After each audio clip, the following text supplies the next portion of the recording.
the uninvited guest.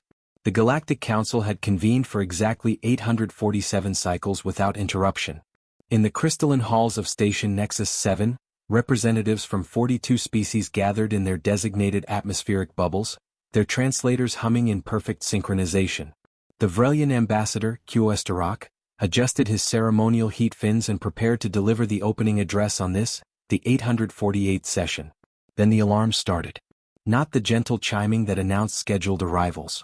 This was the screaming wail reserved for spatial anomalies and hostile incursions.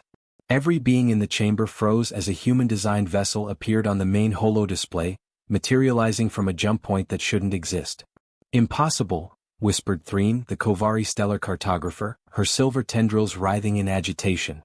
"That vector passes through the shrieking void. Nothing survives the shrieking void." The ship was crewed by galactic standards, a patchwork of stolen designs and improvised engineering that made the assembled diplomats recoil in aesthetic horror. It looked like someone had welded a cargo hauler to a military corvette and added whatever they'd found in a scrapyard. Emblazoned on its hull in lurid orange paint were the words, "S-Ship Defiance, Commander Cade Torrens." "Who?" Qesterak demanded, his voice crackling through the chamber speakers.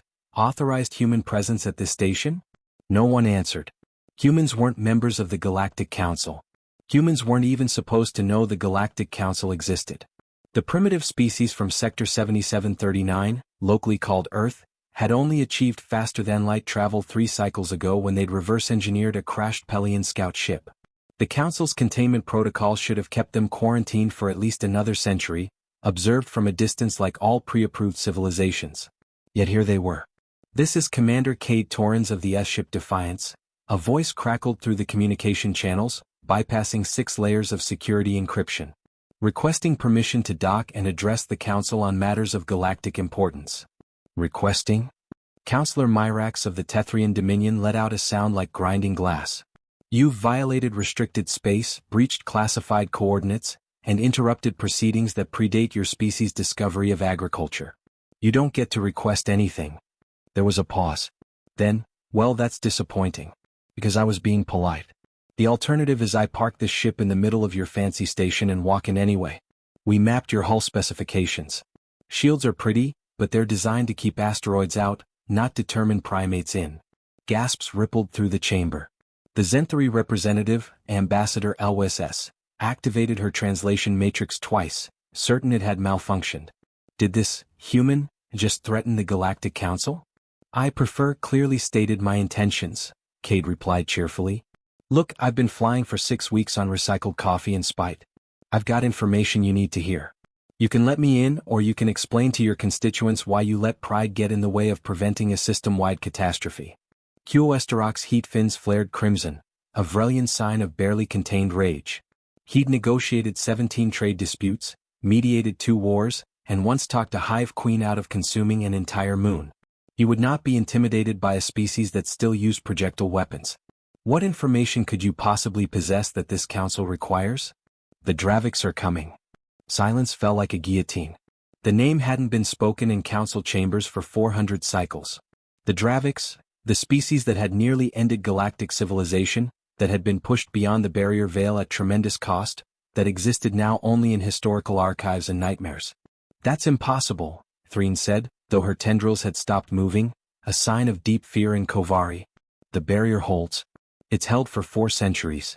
"Yeah, about that," Cade's voice took on a harder edge. "Turns out humans have a bad habit of poking things we're not supposed to. 3 months ago, a science vessel called the Marco Polo was running dark matter experiments near what you call the barrier veil. We call it the big weird wall in space. Guess what they found?" "What?" The question came from a dozen species simultaneously. "Cracks. Big ones. And something on the other side is pushing through. We picked up their scout ships. We picked up their communications. And unless my translator is completely broken, they're planning to do to this galaxy what they apparently tried last time, except now they're angry, organized, and they've had 400 years to hold a grudge." The chamber erupted into chaos. Accusations flew. Councillor Myrax demanded proof. Ambassador Elwes called for immediate military consultation. Someone suggested the human was lying, that this was an elaborate trick to gain council access. Through it all, the S-Ship Defiance held position, waiting. And in his captain's chair, Cade Torrance smiled grimly and pulled out a data chip containing evidence that would change everything. The evidence. QS finally restored order by superheating the air in his atmospheric bubble until it glowed, a dramatic gesture that made every species in the chamber remember why Vrelians had earned their seats through military might, not diplomacy alone. Silence. His translator-augmented voice boomed. The human will present evidence. If this is deception, the consequences will be severe. If this is truth. He didn't finish. They all knew what truth meant. Within minutes, Cade Torrance stood in a hastily prepared neutral atmosphere chamber at the council's center. The humans had learned quickly. Cade wore a sleek environment suit that was clearly Pelian in origin, probably scavenged from that same crashed scout ship. But the woman wearing it was pure earth, dark skin, close-cropped hair, eyes that had seen combat, and a posture that suggested she'd fight her way out if necessary. She was flanked by 2 crew members she'd insisted on bringing. Dr. Ilara Voss, an astrophysicist whose neural implants glowed faintly blue, and Lieutenant Jax Reiner, a security officer whose cybernetic arm was clearly human-modified alien technology. The council members noted everything, filing details away for later analysis. There was a later. Cade inserted her data chip into the council's central interface. Holographic displays erupted across the chamber, showing readings, coordinates, and, most damning, recorded footage. This, Cade began, is footage from the science vessel Marco Polo, time-stamped 47 days ago. They were conducting experiments on dark matter condensation near coordinates you've designated as Barrier Veil Section Gamma 9. The hologram showed a research ship, small and fragile-looking, deploying sensor equipment. Space around it looked wrong. Reality seemed to ripple like water, distorted by forces that made even the advanced species present uncomfortable. We noticed energy fluctuations, Dr. Voss interjected, her voice carrying the rapid-fire precision of someone used to explaining complex concepts quickly. Patterns inconsistent with natural phenomena. When we enhanced the sensor data, we found this. The hologram shifted. The barrier, that magnificent energy field the council had erected at such terrible cost, showed hairline fractures spreading across its surface like a windshield about to shatter. Your barrier is failing, Cade said flatly. We estimate you have 6 months. Maybe 8 if you're lucky. Counselor Threen manipulated her own console, running independent analysis. Her tendrils went completely rigid. The calculations, they're accurate. How did you? Humans are good at breaking things, Cade interrupted. Also good at noticing when things are already broken. But that's not the worst part. Lieutenant Reiner stepped forward, his cybernetic fingers dancing over controls. New footage appeared, grainy, distorted, clearly recorded at extreme range. Ships. Dozens of them. Dark, angular vessels that seemed to absorb light rather than reflect it. We sent probe drones through the smallest fracture, Reiner explained. Stealth models barely bigger than your fist. Most got destroyed immediately. One lasted long enough to transmit this. The chamber watched in horrified fascination as the footage showed massive construction platforms, fleets being assembled and, most chilling, what appeared to be boarding of captured vessels. Creatures moved in the shadows of those ships, but the footage was too degraded to make out details. Then came the audio.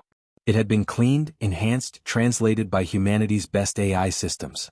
The voice that emerged was like metal scraping across glass, but the words were unmistakable. The barrier weakens. The exile ends. This galaxy that cast us out will burn. We return not as refugees but as conquerors. Every species that voted for our banishment will kneel or be consumed. We are Dravix. We are Legion. We are inevitable. Ambassador LSS shattered her water-filled breathing apparatus in shock. QS heat fins went from crimson to nearly black. Myrax made a sound no Tethrian should be capable of making. How, QS finally managed, did you translate Dravix communications? Their language was expunged from all databases. The encryption methods. Classified human secret, Cade said with a slight smile. Let's just say we're very motivated learners when someone threatens us. And make no mistake, this threatens us too. We might be new, but we're living in this galaxy same as you. This is catastrophic, Counselor Myrax said, composure cracking. The Council must convene emergency protocols. The military coalition must be reformed. We need to. You need humanity, Cade interrupted. The silence that followed was absolute. Excuse me?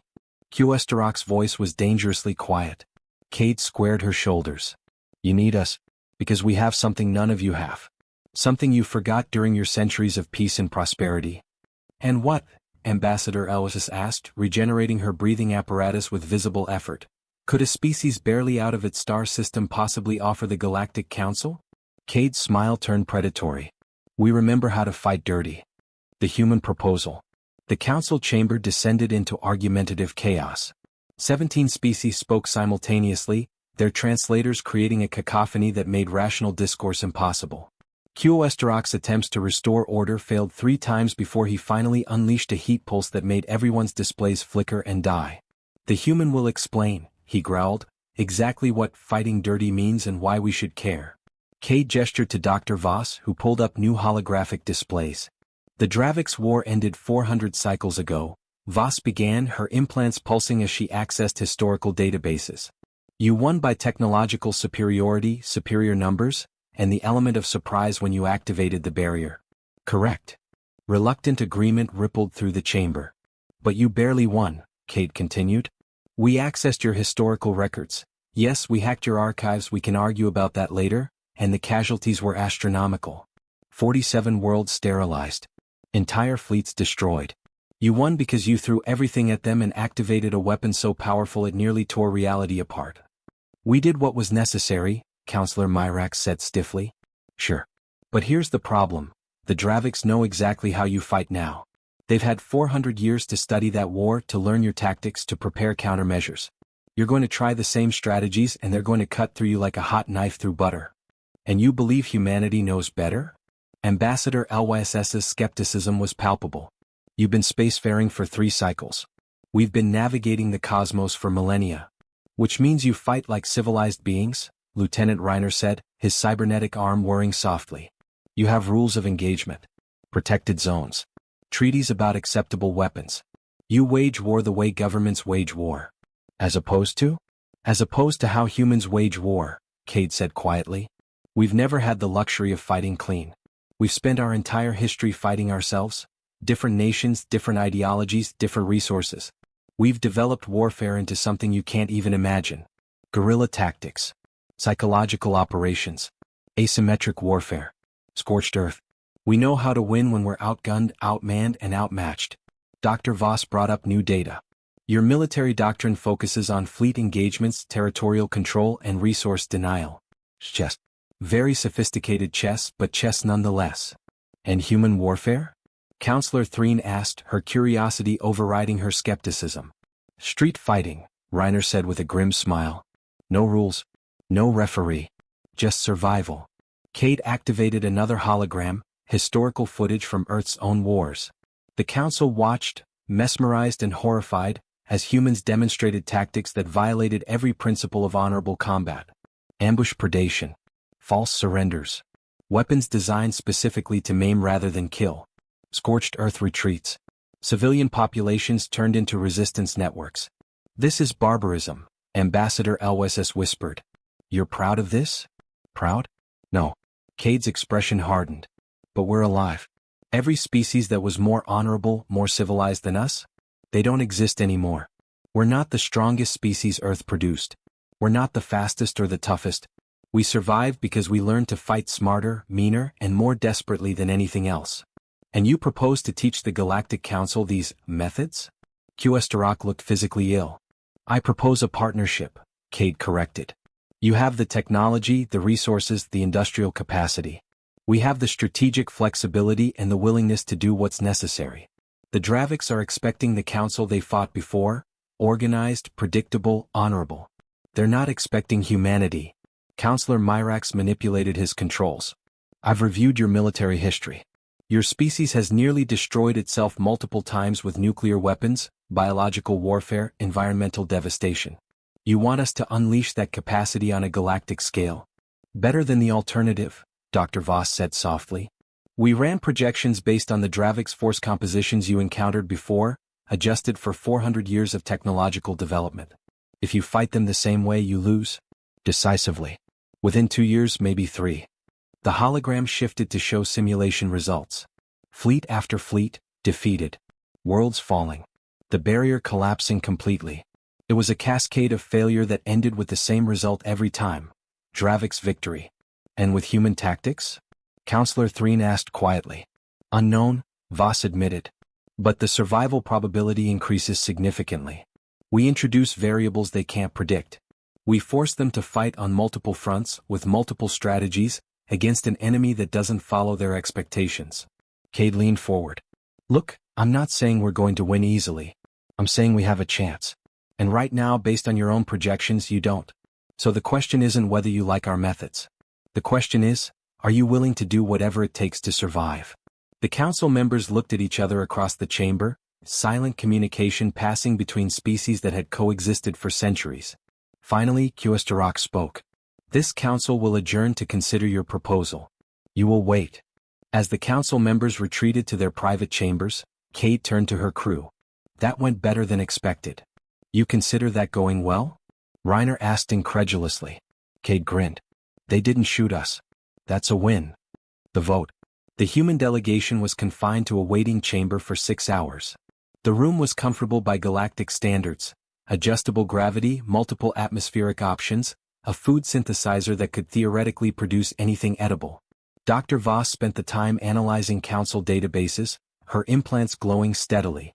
Lieutenant Reiner performed equipment checks on weapons he'd smuggled aboard. Commander Cade Torrance paced like a caged predator. Stop worrying, Voss said without looking up from her holographic displays. The math is on our side. Since when do politicians care about math? Cade shot back. Since their constituents started dying, Reiner muttered, checking the charge on a plasma cutter disguised as a medical tool. The chamber door finally opened. Not with the slow ceremonial movement Cade expected, but quickly, urgently. Counselor Threen entered alone, her silver tendrils moving in patterns that Cade's translator identified as extreme agitation. The vote is deadlocked, Threen said without preamble. 21 species for partnership, 21 against. What happens in a tie? Voss asked. Normally? Extended deliberation. Compromise. Bureaucratic solutions that satisfy no one but offend no one. Threen's tendrils coiled tightly. But we don't have time for normal. Which is why I'm here to tell you that Qestarak is calling for an ancient protocol, trial by contribution. That sounds ominous, Reiner said, hand drifting toward his disguised weapon. You will be given a task, Threen explained. A problem the council faces. Solve it using your human methods and you'll prove your worth. Fail, and the council votes to reject your proposal and returns you to Earth under guard to prevent intelligence leaks. Kate stopped pacing. What's the task? The mining colony on Kelrath, 4. Dr. Voss's implants flared. The one that went dark 3 weeks ago? I saw the alerts in your databases. You sent 2 investigation teams. Neither returned. Correct. Threen's coloration shifted to a deep purple. Sadness and Kovari physiology. 16,000 colonists. 300 military personnel. A mining operation producing 17% of the council's heavy metals. All silent. We've lost 6 ships investigating. Whatever is on Kelrath, 4 destroys anything we send. And you want us to solve this? Cade's eyes narrowed. How is this not just a suicide mission to get rid of inconvenient humans? Because I will be accompanying you, Threen said quietly. The council demands a witness. I volunteered. That shifted the dynamic. Threen was a council member, a being of genuine importance. Sending her on a suicide mission would be politically impossible. What do we know? Voss was already pulling up data on Kelrath 4. Minimal. The colony stopped transmitting suddenly. No distress call. No emergency beacon. Just silence. Ships that approach within weapons range are destroyed by unknown energy weapons. Long-range scans show the colony infrastructure intact but no life signs. Yet something is operating those defensive weapons with extreme prejudice. Could be Dravik scouts, Reiner suggested. Testing your responses, establishing forward positions. We considered that, Threen admitted. It's one reason the hawkish faction supports your proposal. But it could also be equipment malfunction, rogue AI, spatial anomaly, or any of a dozen other explanations. We need to know what happened and, if possible, neutralize the threat. Cade looked at her crew. Voss nodded immediately. This was exactly the kind of problem she loved. Reiner just shrugged. Danger was his job description. What resources do we get? Cade asked. Your ship and crew. Standard council equipment if you request it. Full tactical data on the failed missions. Threen paused. And my expertise as a stellar cartographer and council observer. Timeline? You have 72 hours to reach Kelrath 4, assess the situation, and return with either a solution or actionable intelligence. The Council will vote again upon your return. Kate extended her hand, a human gesture Threen had learned. The Kovari wrapped a tendril around it, tentative contact between species that might become allies or enemies. One question, Kate said. Why did you volunteer to come with us? You could have sent a junior observer. Threen's tendrils formed a pattern the translator labeled as wry amusement. Because I voted in favor of your proposal. Not because I like your methods, they horrify me.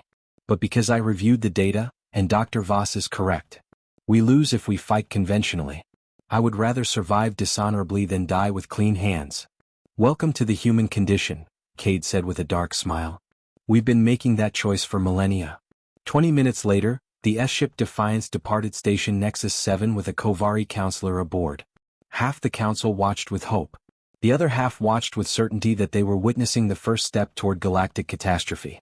In his private chamber, QS Dirac reviewed probability matrices and prayed to deities he'd stopped believing in centuries ago that he'd made the right call.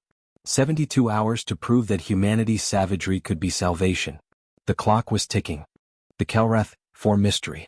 The S-ship Defiance dropped out of FTL at the edge of the Kelrath 4 system, and every alarm on the bridge immediately started screaming.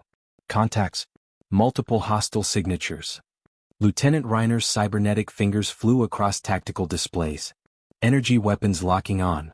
Evasive pattern Serpent 7. Cade barked, her hands already moving across piloting controls. The ship twisted through space in a pattern no sane designer would have programmed. Chaotic, unpredictable, human. Counselor Threen gripped her safety harness as energy beams carved through space where the Defiance had been milliseconds before. Your council vessels approached slowly, announced intentions, followed proper protocol, she managed, tendrils writhing. You just dove in? Protocol gets you killed, Cade replied, threading the ship between two more beam attacks. Chaos keeps you alive. Reiner, get me firing solutions on those weapons platforms. They're on the colony's surface, Reiner reported. 6 installations, military-grade pulse cannons. Council manufactured, but the targeting algorithms are all wrong. Too aggressive, too fast. Dr. Voss was already analyzing scanner data, her implants processing information at superhuman speeds. The colony infrastructure is intact. Atmosphere is normal. But I'm reading 0 biological signatures. Not dead, just absent. Like 16,000 people just vanished. Can we jam those weapons? Cade asked, pulling the ship into a gravity-assisted slingshot around Kelrath 4's larger moon. Negative, Reiner said. They're hardened military systems. We'd need weight. His expression changed. They're following standard council defense protocols. I recognize the pattern from the databases we hacked. They cycle targeting between designated threat zones in a predictable rotation. Cade's smile was predatory. Predictable means exploitable. Voss, can you spoof a larger ship signature? Already on it. Voss's fingers danced across her console. Emitting a signature matching a council heavy cruiser. Should register as a priority target. The weapons platforms immediately shifted focus, tracking the false signature. Cade used the distraction to slip the Defiance into Kelrath 4's atmosphere, skimming low enough that terrain masked them from the automated defenses. Clever, Threen admitted grudgingly. But we still need to land, and those platforms will reacquire us the moment we're in range. Then we don't land near them, Cade said. We land where they can't see us and go in on foot. Reiner, viable insertion points. Canyon network 7 kilometers from the main colony. Deep enough to hide the ship, close enough for an approach. But Commander, if those platforms are automated, what happened to the people who operated them? That was the question haunting all of them. The Defiance settled into the canyon like a bird returning to its nest. Within minutes, the team was geared up. Cade and Reiner in combat armor, Voss in a lighter tech suit, and Threen in a custom environment rig that let her maintain Kovari atmospheric requirements while moving. The hike to the colony was eerie. Kelrath 4's rust-colored sand whispered under their boots. Twin suns created double shadows. Everything looked normal, except for the complete absence of life. Even mining colonies have wildlife, Threen observed. Opportunistic species that follow sentient expansion. I'm not seeing any. Neither are the scanners, Voss confirmed. No insects, no microorganisms in the soil samples. It's like someone sterilized the area. They crested a ridge and saw the colony spread below. Intact. powered, lights and windows, equipment running, but utterly, impossibly empty. This is wrong, Reiner said, weapon raised. This is horror movie wrong. Kate activated her comm, defiance. You reading anything from here? Her ship's AI responded, its synthesized voice crackling through the helmet speakers. Negative, Commander. All systems appear operational. No distress codes. No emergency protocols active. It's as if everyone stepped out for lunch and never came back. They entered the colony through a maintenance airlock. Inside, the wrongness intensified. Coffee cups sat on tables still half full. Workstations showed interrupted tasks. A child's toy lay in a corridor, abandoned mid-play. Voss, Kate said quietly. Tell me you're getting something. Energy readings, the scientist replied, her implants blazing with activity. Faint but consistent. Coming from the central processing facility. It's like a heartbeat. Rhythmic energy pulses. They followed the readings deeper into the colony, weapons ready, nerves taut. The central facility was the colony's brain, power generation, life support, communications. The doors were sealed but not locked. Inside, banks of machinery hummed quietly. And in the center, floating in a containment field, was something that made even Kate stop cold. It looked like a seed. Or a machine. Or both. Roughly spherical, 2 meters across, its surface covered in flowing patterns that hurt to look at directly. Energy pulsed from it in regular waves, the heartbeat Voss had detected. What in the name of Earth's oceans is that? Reiner whispered. Threen's tendrils had gone completely white, Kovari shock response. That's impossible. That technology shouldn't exist. That's a Dravix Genesis engine. The Genesis protocol. The revelation hung in the air like a death sentence. Dr. Voss immediately began scanning the device, her implants working overtime to process the alien technology. Cade and Reiner established a defensive perimeter, weapons trained on every entrance. Counselor Threen stood transfixed, her entire body trembling. Explain, Cade ordered. What's a Genesis engine? Threen's voice came out hollow, translated into human speech by her device. It's a myth. A horror story we tell to explain how the Dravix expanded so quickly during the war. The theory was they had technology that could convert existing populations into Dravix biology. Not killing them, transforming them. An entire civilization could be assimilated in hours.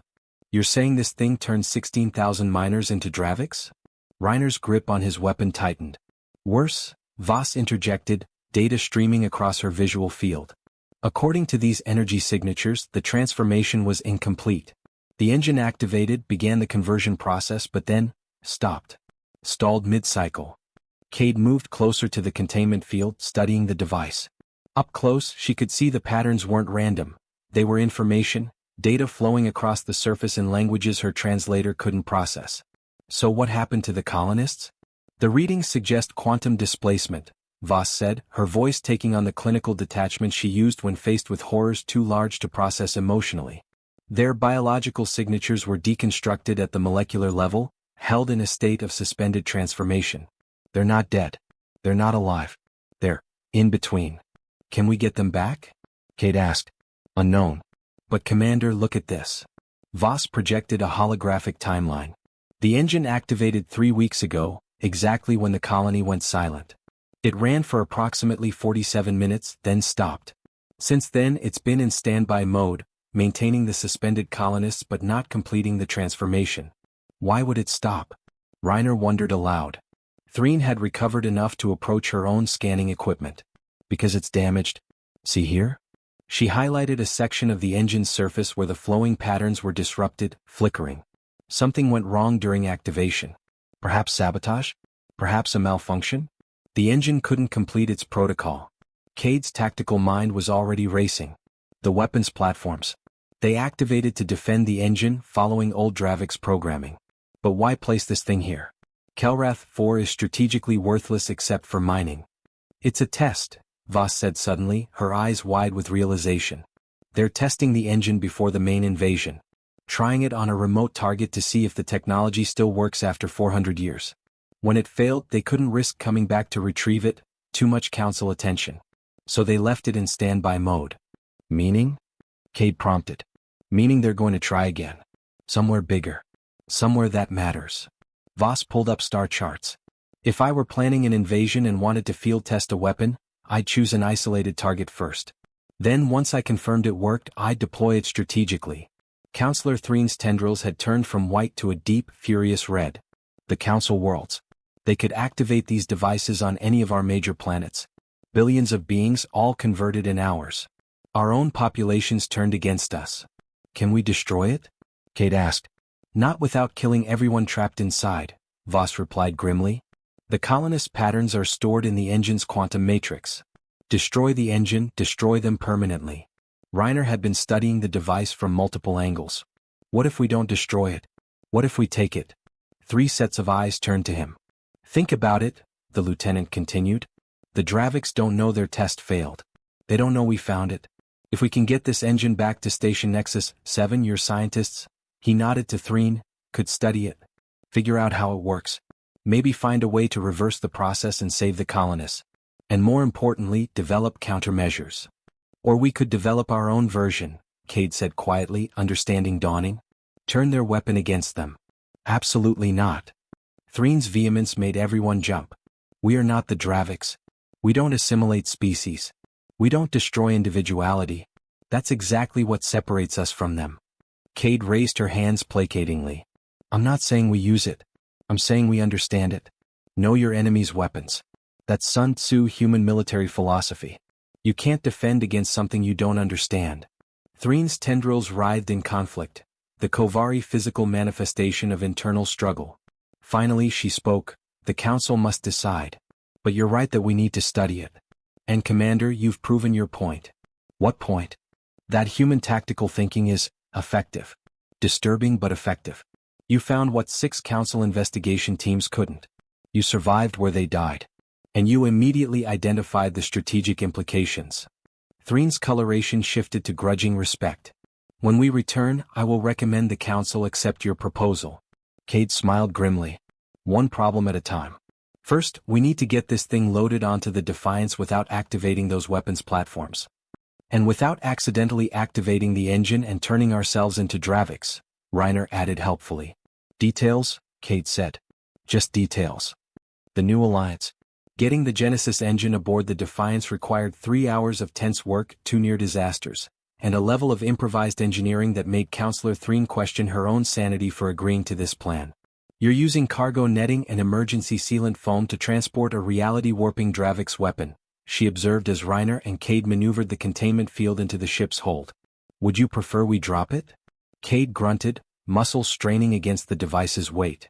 I would prefer proper military transport vessels with trained technicians and safety protocols that span more than 1 paragraph. Dr. Voss, working frantically to keep the engine's quantum matrix stable, looked up from her displays. Counselor, human space programs were built on duct tape and optimism. This is actually pretty standard for us. The statement was not reassuring. But they managed it. The engine was secured, its energy signature masked by Voss's creative use of sensor-dampening fields. The weapons platforms, tracking the false cruiser signature Voss had created, never reacquired the Defiance as it lifted off from Kelrath 4. The journey back to Station Nexus 7 took 2 days. Days spent analyzing the engine, documenting everything, and preparing for the Council session that would determine humanity's future role in galactic affairs. Threen spent much of that time in conversation with Cade, trying to understand the species she was recommending as allies. Your history is full of atrocities, the Kovari said during one such discussion. Wars that killed millions. Weapons that poisoned entire continents. You've committed acts we would classify as galactic crimes. 1933. Yes, Cade agreed simply. We have. And we remember them. We teach them to our children not as glorious victories, but as warnings. Never again, we say about a dozen different horrors. And then we find new ways to be horrible because sometimes the alternative is extinction. How do you live with that contradiction? Cade was quiet for a long moment. By being honest about what we are. We're not heroes, Counselor. We're survivors. We do terrible things because the universe is terrible and being nice gets you killed. But we also do beautiful things, art, music, love, sacrifice. We're capable of both extremes and we're aware of it. That awareness is what makes us useful allies. We know our own darkness. And you believe that darkness can save us? I believe, Cade said carefully, that fighting the Draviks with honor and nobility is like bringing a sword to a gunfight. It's admirable. It's brave. It's also stupid. You need people willing to fight dirty, to use every advantage to do what's necessary. You need people who've already made peace with being monsters if it means survival. Threen's tendrils coiled thoughtfully. What happens after? If we win, if the Draviks are defeated? What does the galaxy do with humans who've been encouraged to be monsters? Same thing you always do with soldiers after a war, Cade replied. You help us remember how to be human again. When the Defiance docked at Station Nexus 7, the entire council was waiting. The Genesis engine was immediately transferred to the most secure research facility available, with Voss embedded as the human expert on the team studying it. Early results were promising. Not only could they potentially reverse the transformation and save the Kelrath 4 colonists, but they'd identified the engine's activation signature. With proper sensor networks, they could detect Genesis engine deployment anywhere in the galaxy. But the political moment arrived when Counselor Threen addressed the full council assembly. I have witnessed human tactical capability firsthand, she announced, her translator projecting her words to all 42 member species. They succeeded where we failed. They thought in ways we couldn't. And they demonstrated that survival sometimes requires abandoning comfort for effectiveness. She played the recordings from Kelrath 4. Showed the Genesis engine. Explained the implications. The chamber fell into stunned silence as the magnitude of the Dravik's threat became undeniable. I vote to accept humanity as provisional allies in the coming conflict, Threen concluded. Not as council members, they've neither earned nor requested that honor. But as military consultants with full strategic authority. Let them teach us their methods. Let them show us how to fight a war we cannot afford to lose honorably. The vote was called. This time it wasn't even close. 38 species voted in favor. Only 4 abstained, citing ethical concerns. None voted against. Qestarak approached Cade as the session concluded. You understand, he said, his heat fins at neutral temperature, that if we win this war, the Council will expect humanity to abandon your more barbaric practices? We understand, Cade replied. But Counselor? If we win this war using human methods, the galaxy is going to have a hard time forgetting that sometimes barbarism saves lives. The Vrelian considered this, then extended a clawed hand in the human gesture of agreement. Then let us hope we win quickly. Welcome to the Galactic Council, Commander Torrance. Informally, unofficially, and with more caveats than any species in history. Cade shook his hand firmly. We'll take it. In the research facility below, Dr. Voss and a team of council scientists worked frantically to understand Dravik's technology. In military command centers across council space, officers began reluctantly implementing human tactical doctrines. And in the darkness beyond the barrier veil, Dravik's fleets continued their preparations, unaware that the galaxy they planned to conquer had just gained its most dangerous allies. Humanity had crashed the Galactic Council. Now they had to save it. The real war was just beginning.